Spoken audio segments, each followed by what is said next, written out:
Carbo was a young boy whose life had been shaped by hardship from the very beginning.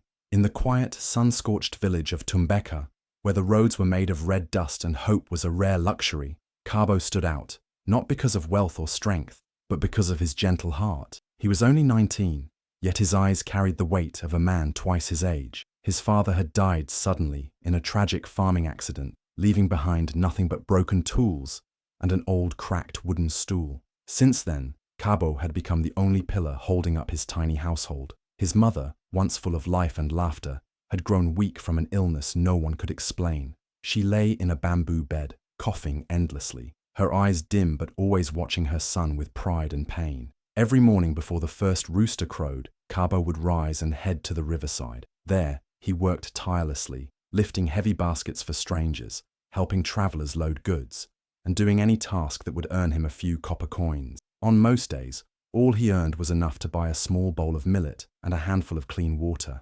Yet, he never complained. He never asked for pity. With his torn slippers and sunburnt skin, he wore a smile that never faded. Despite his suffering, Carbo's kindness made him beloved by the villagers. He helped elders carry firewood, gave his last coin to crying children, and shared his food with stray dogs. People would often say, "That boy may be poor in coin, but he is rich in soul." But even then, whispers of pity followed him. Some villagers wondered how long he could carry this burden alone. Others prayed that fate would show him mercy. But fate had its own plans, strange, twisted, and far from merciful. Something was about to happen that would not only shake Carbo's world, but leave the entire village stunned. A storm was brewing, quietly, in the shadows of destiny. Carbo had no idea that his life was about to be dragged into a mystery so deep, so unbelievable, that people would talk about it for years to come. The boy who had known only struggle was about to walk into something darker, something no one saw coming. That evening, the sun was just sinking behind the hills, casting a golden hue over the dusty paths of Tumbeka. Carbo was walking home, tired and sweaty, his back aching from carrying heavy loads all day by the river. All he wanted was to get home, check on his mother, and rest his tired body. But as he approached the narrow bend near the old baobab tree, he saw a strange figure standing in the middle of the path. It was an old man, dressed in robes so fine and shiny that they looked out of place in the poor village. His head was wrapped in a deep blue turban, and his walking stick had a golden lion carved on its top. Carbo stopped in his tracks. The old man stepped forward slowly and introduced himself. "I am Elder Bomani," he said, his voice low and commanding. Carbo knew the name. Everyone did. Bomani was a feared matchmaker, wealthy, powerful, and often involved in strange, secretive deals. No one dared question him, but what he said next left Carbo speechless. "You have been chosen," Bomani said with a cold smile. "Tomorrow you will marry the wealthy widow, Lady Nduya of Mwaleka Hills." Carbo blinked in confusion, thinking it was some sort of cruel joke. "What? Me? Marry who?" he asked, almost laughing. Nduya's name alone sent shivers down spines. She was a mysterious woman, nearly 60, who lived alone in a big mansion on the hill. People in the village called her cursed. They said she practiced strange rituals and that the men who married her always disappeared or died mysteriously. Carbo shook his head. "You must be joking," he said nervously. "I am just a poor boy. Why would a woman like that want me?" But Elder Bomani's face turned serious. "This is not a joke, boy," he said sharply. "The arrangement is already made. You will come with me tomorrow. Your mother's medicine, the healer's care, all of it is being provided by Lady Nduya. If you refuse, the help ends immediately." Carbo's heart dropped. His legs felt weak. He stared at the ground, thinking of his mother, lying helpless and coughing endlessly in their small mud hut. How could he let her suffer? How could he say no? But how could he say yes to a marriage that felt like a trap? His throat tightened. His dreams, his youth, his freedom, everything was about to be snatched from him. He looked up at the stars silently appearing in the sky and whispered to himself, "I will sacrifice my happiness, but not my soul." That night, Carbo could barely sleep. His mind was full of questions, fears, and confusion. Why him? Why now? Was it truly fate, or something darker? He didn't know the answer, but one thing was certain. His life was about to change forever, and not in the way he had ever imagined. Nduya was unlike any woman Carbo had ever seen. She was dressed in flowing silk robes that shimmered like moonlight, and her fingers sparkled with heavy gold rings. Her ears were weighed down by large gemstones, and her neck carried layers of expensive beads. But beneath all that luxury was a face marked by sorrow, loneliness, and something deeper, something darker. Her skin was pale, her cheekbones sharp, and her eyes, those cold, hollow eyes, looked like they hadn't known true joy in years. Everyone in the village spoke about her, but no one dared speak to her. They called her cursed, dangerous, even haunted. Nduya had buried 3 husbands, each one mysteriously dying within months of marriage. Some said she poisoned them. Others whispered she practiced witchcraft. Children were warned never to wander near her house at night. And now, Carbo had been chosen to be her 4th husband. As he stood at the entrance of her grand mansion on Moalaka Hills, he felt like he was entering a trap. The house was massive, built with black stone and tall golden pillars, but it felt cold, lifeless, and strange. The servants walked like shadows, heads always bowed, eyes avoiding contact. The walls were decorated with portraits of Nduya and her late husband, each one looking more fearful than the last. When Carbo finally came face to face with Nduya, she sat on a high throne-like chair, her face expressionless, her gaze piercing through him like a knife. There was no smile, no warmth, only authority and emptiness. She didn't greet him with joy or kindness. Instead, her voice echoed through the hall like thunder. "You're not here to love me. You're here to serve me." Carbo lowered his head and bowed, hiding the storm that was building inside him. He had expected this. He had prepared himself for it. But hearing those words still burned deep into his heart. He was not a husband in her eyes. He was a servant, a prisoner dressed in wedding clothes. But what Nduya didn't know was that Carbo had already made a silent vow, a vow not to be broken. He might have been forced into this marriage, but he would not be broken by it. He might play his role, bow when needed, speak only when spoken to, but in his heart, a plan was already forming. He was not here to be destroyed. He was here to survive, and maybe, just maybe, to uncover the truth behind the cold walls of this mansion and the woman whose beauty masked 1,000 secrets. The morning of the wedding arrived with a strange tension hanging in the air. The sun hadn't fully risen when the village of Tumbeka began to buzz with whispers, laughter, and disbelief. Loud drums beat through the air, shaking the dusty ground and drawing everyone out of their homes. Children ran barefoot to the village square, eager to witness what many were calling the most shocking marriage in the history of Tumbeka. Carbo stood silently under the ceremonial arch, wearing fine silk robes he had never dreamed of touching, let alone wearing. His hair had been brushed, his face lightly painted with wedding powder, and heavy beads clung to his neck, yet nothing could hide the sadness in his eyes. His body stood tall, but his heart felt heavy like stone. Beside him stood Nduya, the mysterious widow, wrapped in layers of gold and crimson cloth. Her expression was unreadable, her eyes cold and distant. The age difference between them was like the difference between morning and midnight. She looked old enough to be his mother, maybe even his grandmother. Her wrinkled hands held tightly onto a cane carved with the heads of lions, while Carbo's youthful fingers trembled at his side. Villagers gathered quickly, some with excitement, others with pity. The women covered their mouths as they whispered behind their shawls. The men exchanged awkward glances, unsure whether to laugh or cry. And the children, too young to understand the weight of marriage, giggled as they pointed fingers and asked silly questions. "How can a flower marry a tree stump?" one woman whispered, shaking her head. "This is not a wedding. It's a funeral in disguise," another said. But Carbo said nothing. He didn't flinch. He didn't respond. He kept his face calm, his head high, and his heart guarded.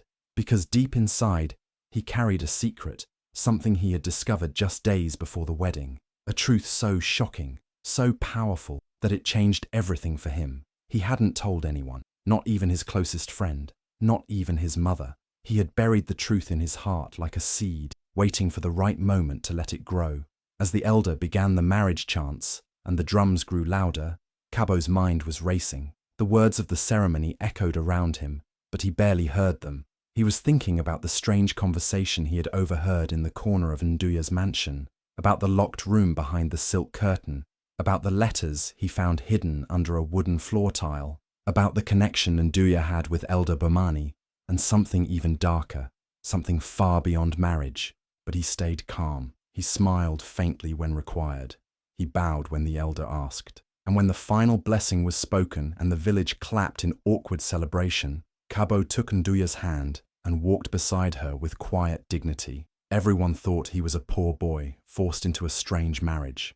No one knew he was already playing a deeper game, a game of survival, a game of truth, a game that would soon turn everything upside down. While everyone in the village was busy preparing for the strange wedding, Carbo was quietly preparing something else, something far more important than wedding clothes or vows.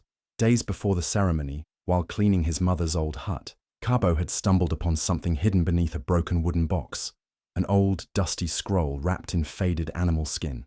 At first, he thought it was just one of his late father's many herbal recipes, but when he unrolled it, what he found sent a chill through his spine. It was a handwritten scroll, filled with strange symbols, faded ink, and a title that read, "The Curse of Wekama." The more Carbo read, the more his hands trembled. The scroll told the story of an ancient curse, one that fed off the youth and strength of young men. It spoke of a mysterious woman, once cursed by a jealous spirit, whose beauty would fade faster than time unless she absorbed the life force of others.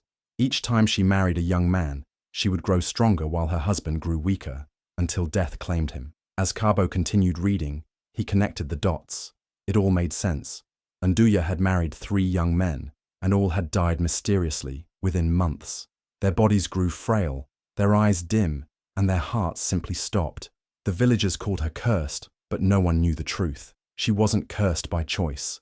She was the vessel of an ancient evil. The curse of Wekama was real, and it was still alive. Carbo sat in silence, staring at the scroll, feeling a storm of fear and anger rise within him. He now understood why Elder Bomani had forced this marriage. They needed a fresh victim, a new soul to feed the curse. His mother's sickness, the pressure, the sudden proposal. It was all part of a plan, a trap, and he was the prey. But Carbo was not just an ordinary boy. He was the son of a herbalist, a healer, a man who understood nature, spirits, and secrets. And now, Carbo had inherited that wisdom. The scroll didn't just explain the curse, it also described a way to break it. But the method, it was dangerous, daring, and unthinkable. The curse could only be broken if the chosen one, the next husband, sacrificed something powerful under the full moon in Nduya's presence. Not gold, not blood, but something deeper, a symbol of innocence, something the curse couldn't digest. Pure truth, a truth so personal that it would cause the spirit of Wekama to choke and lose its grip. Carbo knew it wouldn't be easy. Nduya wasn't just a cursed woman, she was also protected by dark spirits. He would need to pretend, play along, and act like the obedient husband everyone expected. But deep in his heart, he knew what he had to do. He had to walk into the lion's den, not as a victim, but as a warrior in disguise. With the scroll hidden beneath his robes and a secret plan burning in his mind, Carbo promised himself one thing: this marriage won't take my life, it will break the curse. That night, the air around the mansion felt heavier than usual. The moon hung high and full, casting an eerie glow through the tall windows of Nduya's grand bedroom. The village had gone quiet, but inside the house, something far more powerful was about to happen. Nduya, wrapped in her golden silk robes, sat on her massive bed, waiting. Her eyes gleamed with silent authority, expecting Carbo to walk in like a fearful little lamb. She had done this before, 3 times before, and she believed this night would be no different. She thought the boy would tremble, bow, and surrender himself to her dark power like the others had. But Carbo was not afraid. When he stepped into the room, he wasn't holding flowers or gifts. He carried a small clay pot filled with crushed herbs, ones his father had once used for powerful spiritual cleansing. In his other hand, he held a piece of burning wood from the fireplace. Calmly, without a word, he knelt by the fire pit in the center of the room and lit the herbs inside the pot. Within seconds, the room filled with thick, swirling smoke, white and fragrant, but strange, almost alive. Nduya narrowed her eyes. "What are you doing?" she asked, her voice sharp and suspicious.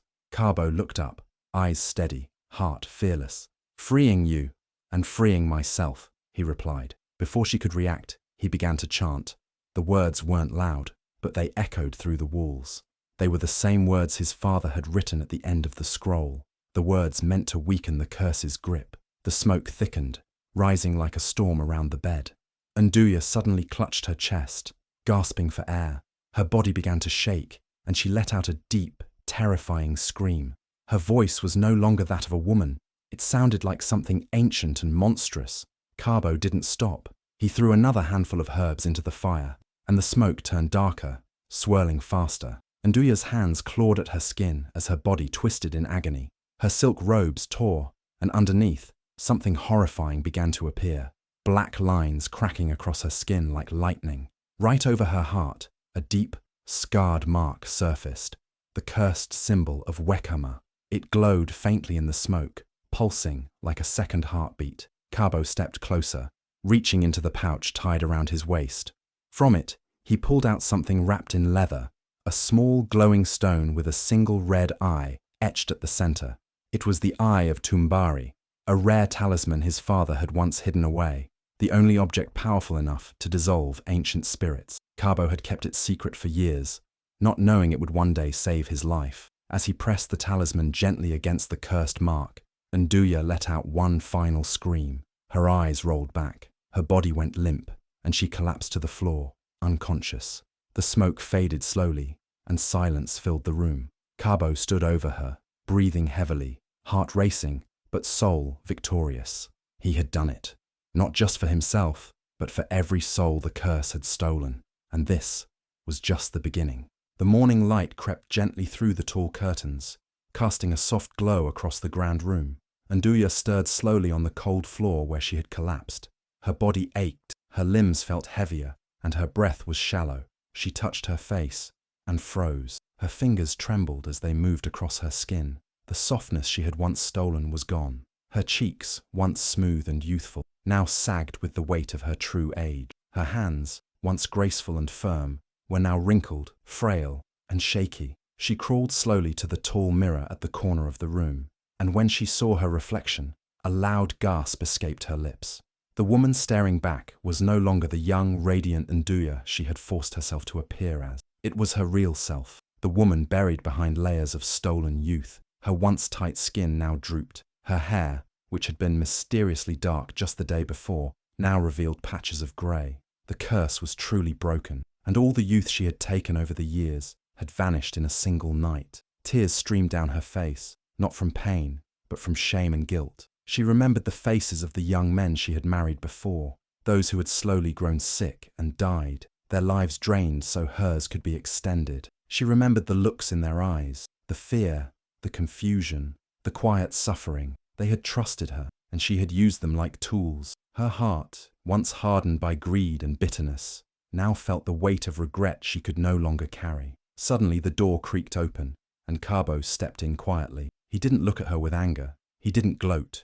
He didn't even seem proud of what he had done. Instead, he brought a warm cloth and a bowl of herbal water, gently placing them beside her. He knelt down, looked into her eyes, and for a moment, there was only silence between them. Through choked sobs, Nduya looked at him and whispered, "You freed me, but why? Why would you help me after what I did to you?" Carbo looked at her with calm eyes and answered softly, "Because kindness is not a weakness, it is strength." Nduya's lips quivered. She had never heard words so powerful, yet so simple. Her heart broke again, not because of the curse, but because of the purity of the soul she had tried to enslave. She realized Carbo could have chosen revenge. He could have left her to rot in her misery, but instead, he had shown her a kind of compassion she had never deserved. That moment became the turning point in Nduya's life. The curse was gone, yes, but something deeper had awakened within her. And for the first time in decades, she felt something she hadn't felt in years: humanity.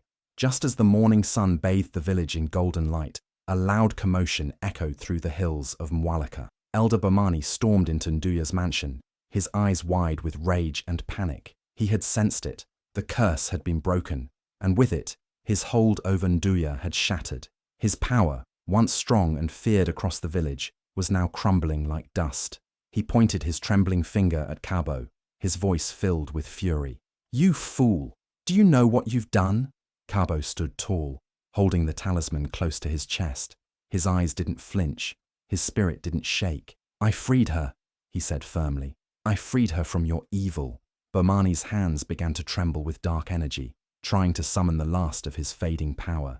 Sparks flew, winds swirled, and shadows danced wildly across the room. But Carbo didn't back down. He stepped forward, fearless, his father's words echoing in his heart. "A pure heart always shines brighter than darkness." With one swift move, Carbo raised the eye of Tumbari talisman, and a blinding light exploded from it. Bomani screamed, shielding his face. The power of the curse recoiled, backfiring on him. His clothes caught fire from the energy, and his skin burned with the curse he had created long ago. He stumbled backward, defeated and humiliated, before fleeing the mansion and disappearing into the forest like a coward. The villagers would never see him again. As the dust settled, a strange silence fell over the mansion. Slowly, people from the village gathered outside. Word had spread like wildfire. Something powerful had happened. The young boy, Carbo, had stood up against the most feared man in the land and won. Whispers turned into gasps, and gasps turned into cries of amazement. And then, Nduya stepped out, but she looked nothing like the woman they remembered. She wasn't dressed in gold or hiding behind makeup. She stood as her true self, aged, fragile, but free. With tears in her eyes, she faced the villagers. I was once like all of you, kind, full of dreams, but jealousy and greed destroyed me. Elder Bomani cursed me and turned me into a puppet.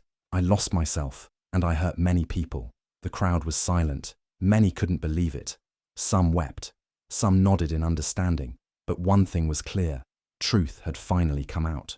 Carbo stood beside her, not as a slave or a victim, but as a hero. The boy who once carried baskets at the riverside had now carried the weight of a curse, fought darkness, and brought light back to the village.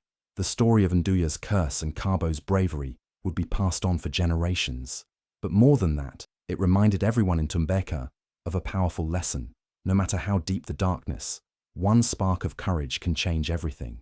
The story of Carbo spread like wildfire across the lands, reaching every corner of Nyavala. People whispered his name with admiration and wonder. The boy who had faced a cursed widow, fought a powerful elder, and emerged victorious. His courage was unlike anything the people had seen before. Songs were composed in his honor, and storytellers at village fires spoke of his bravery with glowing pride. But the biggest surprise came when a royal messenger rode into Tumbeka with an urgent letter sealed with the golden emblem of the king himself. The king of Nyavala had heard of Carbo's bravery and wisdom. Intrigued by the tale, he summoned Carbo to his grand palace.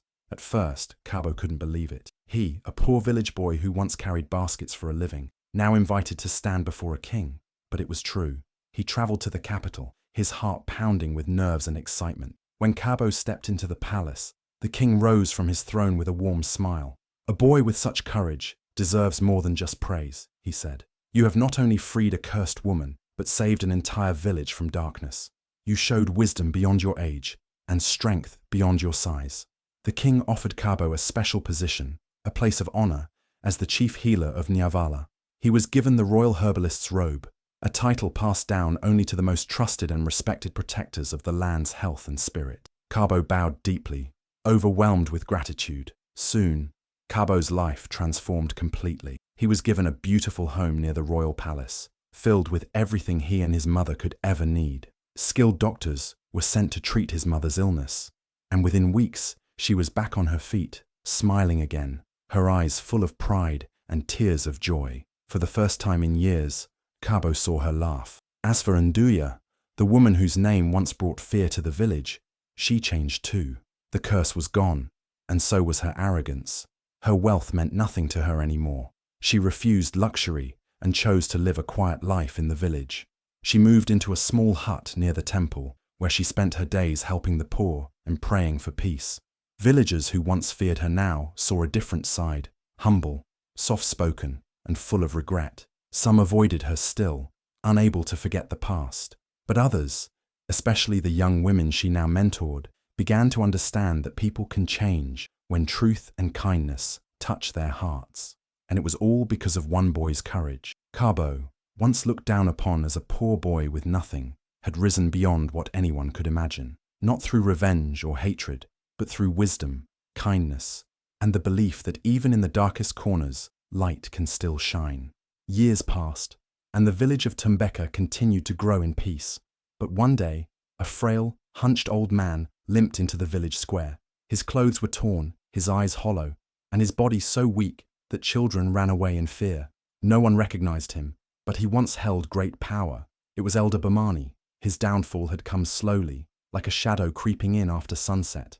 Ever since the curse was broken and Carbo had defeated him, his strength began to vanish. His body aged faster than time itself, as though the dark power he once used was now punishing him. He wandered from village to village, begging for food, but no one showed him kindness.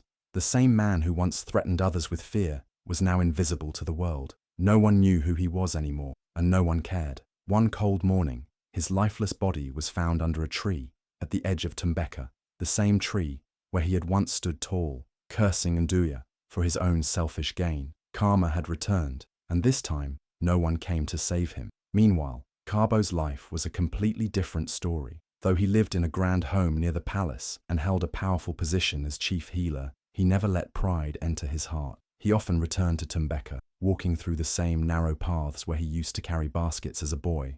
But this time, people didn't pity him. They praised him, respected him, and thanked him. Carbo used his wealth and influence to give back to the people. He built a school so children could learn, dream, and grow beyond the village walls. He also opened a healing center where anyone, rich or poor, could come and receive care. His heart remained humble, his hands always open to help. Even Nduya, now older and gentler, often visited the school to tell children stories of how kindness and forgiveness could change the world. She never hid her past, but shared it so others could learn. And when villagers looked at her now, they didn't see a cursed woman anymore. They saw a woman who had been broken, but healed by truth and compassion. The people of Tumbeka never forgot the boy who had once been forced into a strange marriage with a woman twice his age. They would sit under the moonlight and tell the tale again and again, each time with pride in their voices. The boy who was forced to marry an old woman didn't just change her fate, he changed his own, and he changed the destiny of our village forever. And so, Carbo's name lived on, not just in stories, but in hearts, because what he did that night wasn't just shocking, it became legendary, and the moral echoed through generations. True strength is not in wealth or age.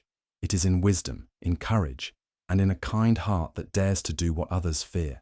If this story touched your heart, then take a moment to reflect. How many people around us are like Carbo, silently carrying burdens, quietly doing good, and never asking for anything in return? Sometimes, the greatest strength lies in kindness, and the most powerful warriors are those who choose love over hate, compassion over revenge. Let Carbo's story remind us all that even when life pushes us into darkness, we can still become the light for others. And just like Carbo, your actions, no matter how small, can change lives and rewrite destinies. If this story inspired you, please don't keep it to yourself. Share it with someone who needs hope. Like this video, so more people can see it. And don't forget to subscribe to our channel for more powerful and life-changing stories like this one. Your support means everything. Thank you for being here, for watching, and for believing in the power of stories that touch the soul. Stay kind, stay strong, stay human. Thank you.